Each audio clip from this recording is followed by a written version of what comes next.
All right, we are in week 6, getting started on plays, and we are going to be reading the play Fences. This first week, you were just reading the play and watching the movie, if that helps you, while you read, and researching a specific era that the play takes place in based on your groups. So you'll be working with your groups. So let's get started. My first question is, have you seen or been in a play before? So I want you to kind of think about what you remember if you have seen a play or you've been in one. Maybe it was a musical, you know, like Lion King or Wicked or Les Mis or Phantom of the Opera. Musicals are very Moulin Rouge is on right now, I think, in San Francisco. They're very popular, right? And fun and easy to access. Or maybe it was a classic play like Raisin in the Sun, or The Crucible, which is featured here in the top picture. Maybe it was local, like a high school play. Maybe it was a professional one or a small community theater. Was it a Shakespearean or a classic, like a Greek play? Or maybe it was really modern, you know. So think about the play and what really stood out to you. Let's try it again. What do you remember about the experience? What stood out to you? Do you remember the set design or the acting, or maybe the timing was really good? Maybe the props, like Lion King. I know I saw one called War Horse that was amazing, that had these like puppet things that looked real life, like real horses. Maybe the music was fabulous, or the costumes, or the tension and the conflict in the play, or the writing, or something else that really stood out to you. Or maybe something that didn't go well in the play, and that stood out to you as well.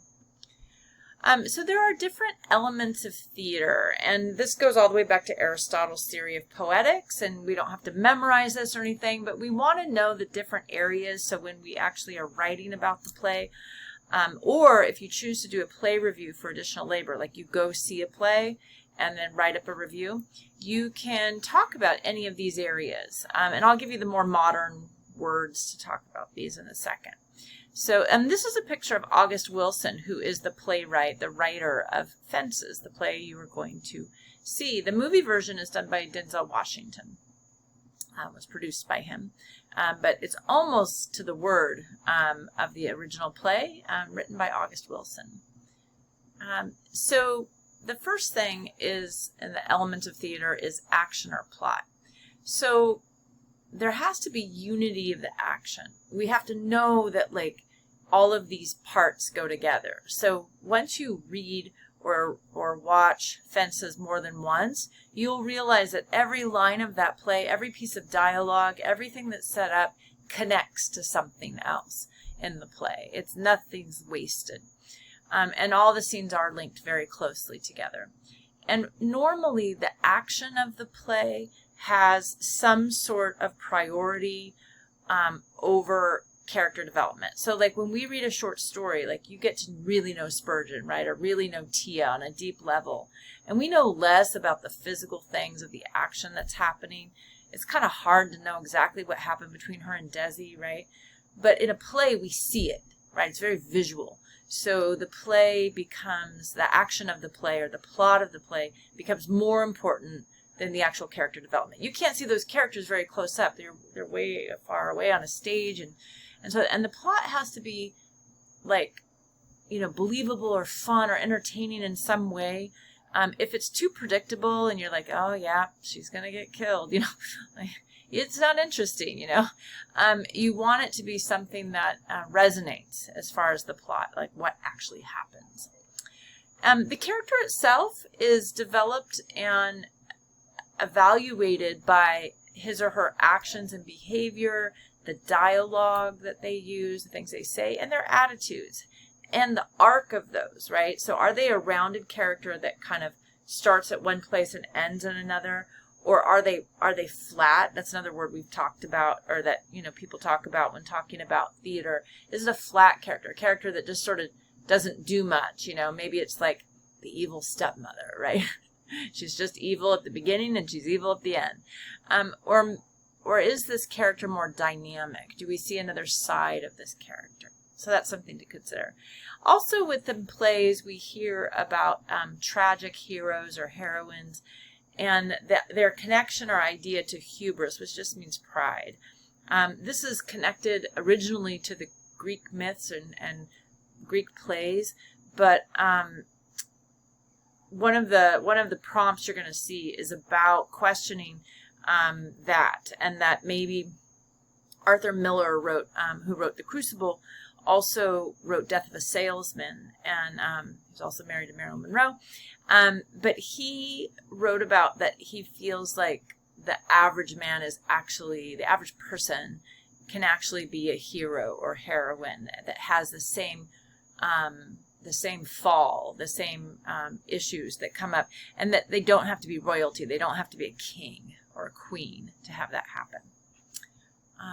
Okay, so next is thought and language, which is represented for us by the words like dialogue, the conversations that they're having. Does the dialogue reveal something about the character's attitude? Does it move the plot forward? Does it have some foreshadowing hints at something? Or does it give us backstory of something we need to know about this character's past, right? There's a lot of that in this play.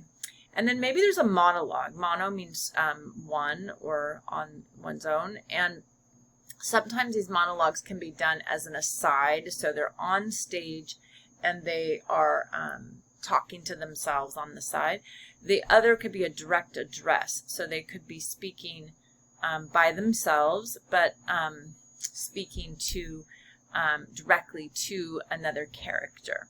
Soliloquies give us sort of like this idea of a character's feelings that might not otherwise come out because it's spoken aloud to oneself rather than directly to another character. So the direct address is either to the audience or to oneself, but not to another character. So that allows us to kind of get more information about what's going on inside that character's head. My favorite part, the spectacle, which just means the set design and effects. Mise en scene, which is the arrangement and scenery and stage properties in a play. So the set, the props, the lighting, the costumes, the gestures, the makeup, the movement. It's a lot that goes on, right? And there's sound, so it could be music, but it could also be like an offstage sound, like a gunshot or a car crash or a scream, right? So there could be a lot of sounds that are happening in a play that impact our view of it.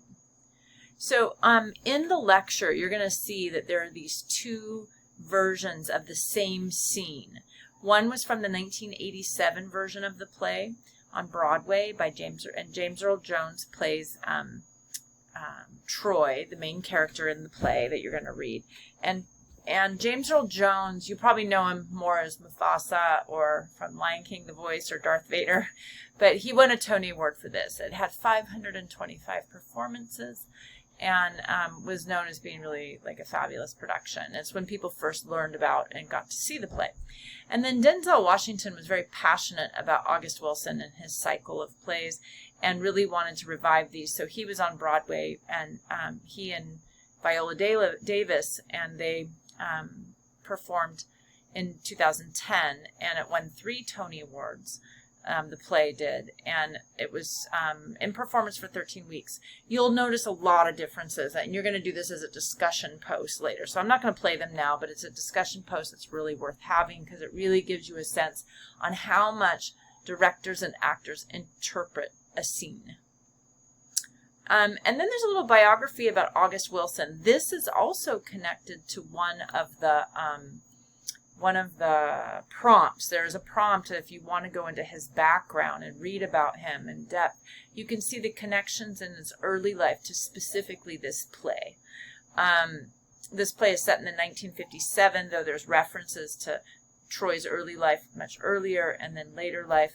And so I think it's vital to kind of understand the biography and how it informed this play.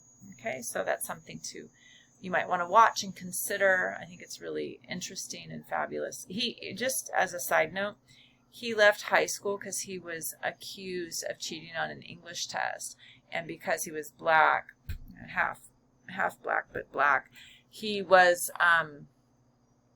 the teacher assumed he was cheating. And so he just was like, no, thank you, left school and taught himself by just going to the library and ended up becoming an award-winning playwright. So, school's not always for the right avenue for everyone, right? So what I'd like you to do is in your groups, your original groups you've been working with, and you all need to be active in these groups. Okay, we are using this course as a way to work together, and I know you're all busy, but you still need to do this part. Okay, so you need to reach out. It does not matter if you're done with your previous draft or what you're doing, but I want you guys to read together. I want you to take some time to just find each other at some point and just, get on Pronto or get on Zoom or get on, whatever you use technology-wise and read together. And kind of take turns reading part of the play. You could also watch part of the film version of it. And so read maybe the first opening scene, and then just see, what is your impression of Troy so far? What themes do you think are going to emerge from that? What conflicts have been put into place already after the first scene? What do you like about Troy? What don't you like about Troy? What did you learn about the setting, the time period, the location? And what impressions do you get from the other characters? So Lyons is Troy's older son from a previous marriage. Rose is his wife. And Bono is his friend, his best friend. Okay? And his other son is Corey, his younger son. These are the discussion questions you're going to have on a discussion post later in the week. All right? So you want to make sure you take some time to go over those. If you are trying to watch the movie and try to do all this work, you won't be able to. So you need to have the play because you have to quote from the play. And you cannot use other sources like Wikipedia or sources about the play. If you use any sources about the play and not just historical research, I just send the paper back. So the goal here is to research the history and then use that to make your paper. But for that, we are going to do some presentations, okay? So sometime between Wednesday and Friday night, your group is going to put together a presentation. You can divide up the work however you like. You'll be it's individual grades. So you let me know which part you did, maybe which slides you did, or did you do the narration, or did you construct the slides and do something else? Everyone should do some research though, even if you do another part. The slides should have minimal writing. We do not want cut and paste large quotes onto the slides. Bullet points and a lot of visuals are great. And then try not to just read the slides so much. Try to use your own ideas, and you could use them as a guide, but not verbatim, not just, reading something we can all read ourselves. Okay? So you're going to see in the discussion post, these are the different eras that are available. So each group is going to choose an era for their research. There's already a link to a little bit from that era and some prompt questions that you guys are going to answer. If you want additional questions, let me know and I can give those to you to add to it. So what I'd like to do is someone in each group, after you guys talk, send me or post actually in Pronto in the general group thing, say, okay, we're reading and writing circle 2, and here's our group members, and we're going to take 1957. So just let me know so I can put it in on the website, on Canvas, so we know which group is doing what. Okay, so this week, you're not writing your essay yet, you're reading the play, you are writing, coming up with this presentation, and really spending some time understanding the play a little more and kind of getting prepped, maybe looking at the prompt questions, for the essay, but you have a couple weeks. So mainly just to take it in and read it and watch the movie. Okay. So your homework, read the play. So much better if you read it together aloud. I do want to mention that in the play, because of the era, and they're all African-American, and the playwright's African-American, they use the N-word. So please do not use that word when you're reading it. Please, if Yeah, it's just better if you don't use the word. Just skip over it as you're reading, especially if you're reading aloud together, okay? Also, watch the film while you have the play open. That can be helpful to help you kind of understand the context and the setting. There are 2 scenes in the movie that are in a different place than they are in the play, but it doesn't have any huge significance for the meaning. You will need to quote from the play, so you need the physical book or the ebook of the play to quote. You cannot use the film to quote. Okay? Research for your group presentations and prepare your slides. And that's it. I do want to mention real quick here, let's see. This is where you are going to go in, and once you tell me which one you want, I'm going to put your names in each of these groups. So look it over and put in pronto what you're interested in, and I will make those adjustments. Okay? Let me know if you have questions, and come see me in office hours and tutoring. Thanks. Bye.